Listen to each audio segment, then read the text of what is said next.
Among the towering ancient trees that reach for the sky, where shadows weave through the deep roots, there exists a legend that has never faded.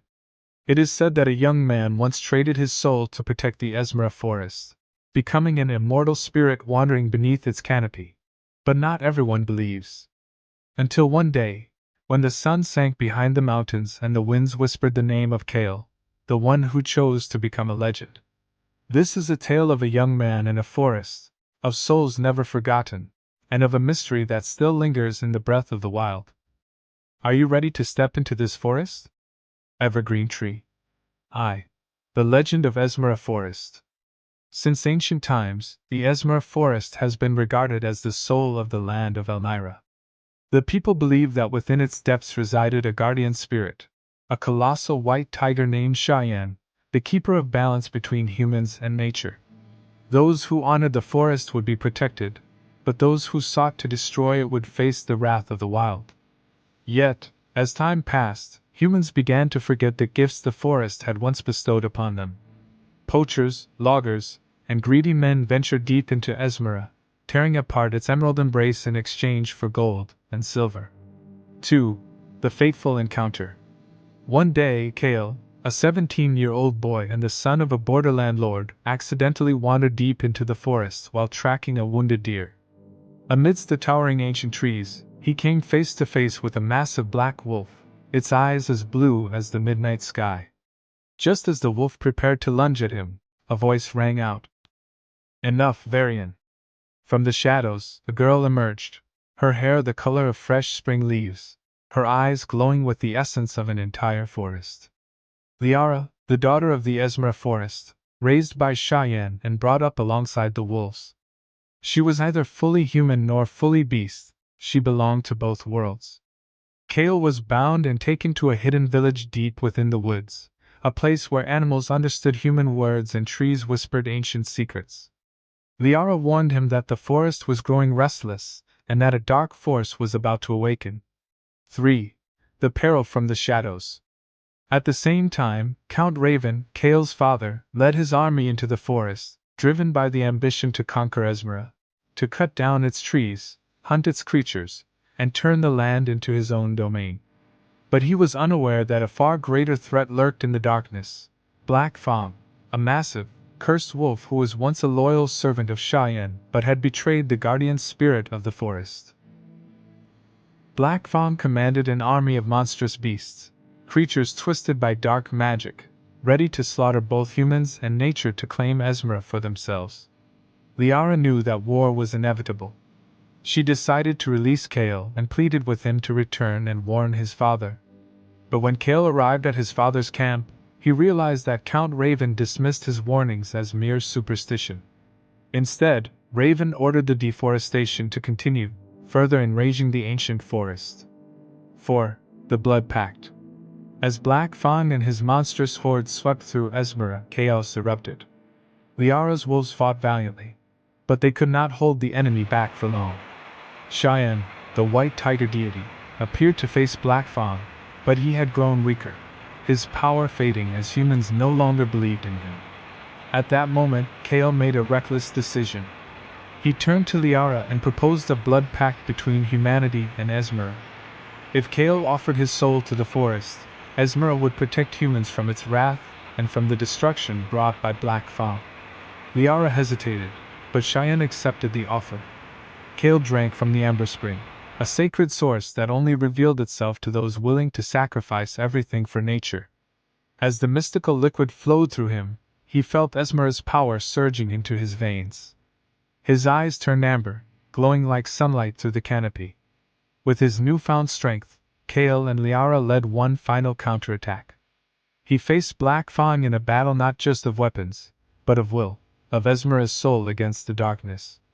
With a single decisive strike, Kale ended the cursed beast, breaking the ancient spell that had plagued the forest for centuries. The price of life. The war had ended, but Kale could never return to his old life. The blood pact had made him a part of the forest, just as Liara once had been. He remained in Esmara, becoming its new guardian, the heir to the spirit of the forest, Cheyenne. Count Raven, after witnessing the wrath of nature, ordered his troops to withdraw, and swore never to invade Esmara again. Over time, the people learned to live in harmony with the forest instead of opposing it. On bright moonlit nights, those who wandered deep into Esmara claimed to see the silhouette of a young man with amber eyes, walking alongside a green-haired girl and a massive white tiger. The legend says they are Kale, Liara, and Cheyenne, the spirits who safeguard the breath of the ancient woods. 6. A new threat: the Keepers of the Curse. 3 years after the battle with Black Fawn, Esmara had begun to heal. Yet Kale couldn't shake the feeling that something was wrong. The animals grew restless, white owls hooted ominously at night, and the waters of the amber spring took on a strange crimson hue at dusk. One night, as Kale and Liara patrolled near the amber spring, a creeping black mist slithered across the ground, weaving through the roots of ancient trees. At the same time, a group of figures emerged from the fog. They wore silver cloaks, not ones that reflected light, but ones that seemed to absorb it. In their hands they held eerie artifacts, beast bones engraved with dark crimson runes and dimly glowing stones, flickering like dying embers. Leading them was a frail old man with eyes that burned like smoldering coal. "They are the Keepers of the Curse," Liara whispered. "Fanatics who worship Black Fawn. They believe they can resurrect him by sacrificing Esmara's very soul." Kale felt an icy force radiating from the old man. He tightened his grip around the spiritwood blade, a sacred sword carved from the ancient heartwood of the forest, its surface etched with ancient runes.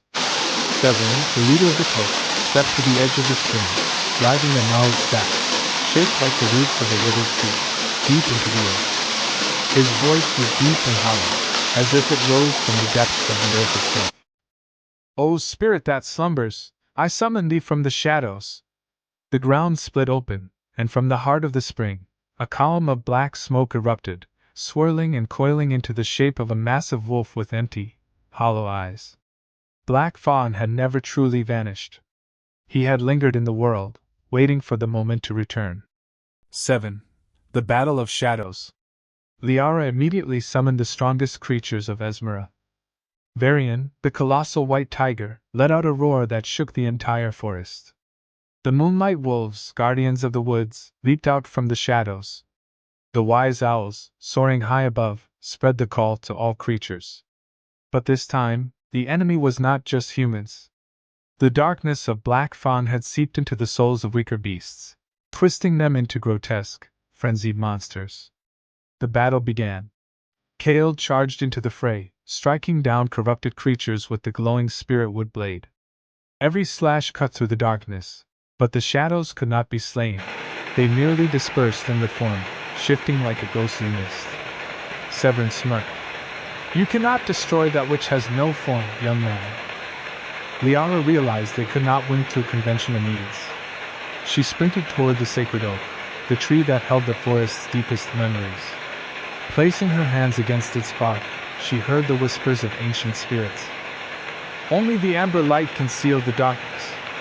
Kale understood. He retrieved the amber stone, the relic that had once helped him defeat Black Fawn. But this time, it needed something more, a true sacrifice. Kale turned to Liara, his eyes filled with unwavering resolve. "I must become one with the forest." Liara shook her head, panic flashing in her emerald eyes. "No! If you merge with Esmara, you will no longer be human." But Kale did not hesitate. Raising the stone high, he let it absorb the full power of the sacred oak. A golden maelstrom of amber light erupted, consuming both him and the darkness. A chilling howl pierced the air, not from Kale, but from Black Fawn. The shadows recoiled, Severin screamed as his body disintegrated into dust, and the corrupted creatures fell lifeless.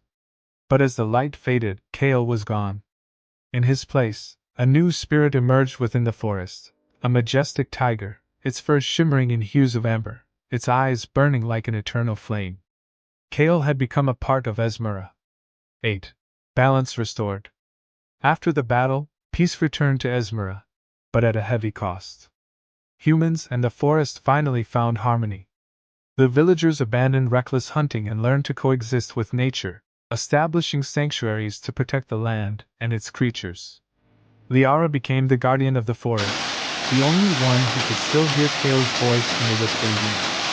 Each year, the villagers held the Nakrwalda festival, where they wove wreaths of pine branches and vowed to protect the forest. One night, as Liara sat beneath the sacred oak, a gentle breeze stirred the leaves. "You're still here, aren't you, Kale?" she murmured. The wind whispered in reply, and in the shadows of the trees, a pair of amber eyes gleamed softly. "I will always be here, to protect this place, and to protect you." 9. The Eternal Legend. Generations passed, yet the legend of the boy who became the spirit of the forest endured. They spoke of the amber tiger, wandering beneath the moonlit canopy, and of a love that transcended time, between a human and the wild heart of Esmara. And if, on the winter solstice, a child placed a pine branch before their door, they might wake to find a small amber stone resting there, a gift from the spirit of the forest. The forest lives on, and its legend will never fade. The Esmara forest still stands, majestic and mysterious as it was in the beginning. The tree canopies continue to whisper ancient tales, the streams flow like the heartbeat of nature, and amidst the winds that weave through the deep woods, one can still hear the faint call of an immortal soul. Kale is no longer human, but he has never truly left. He has become the breath of Esmara, the amber eyes watching every step of those who enter the forest, the spirit that guards life and balance.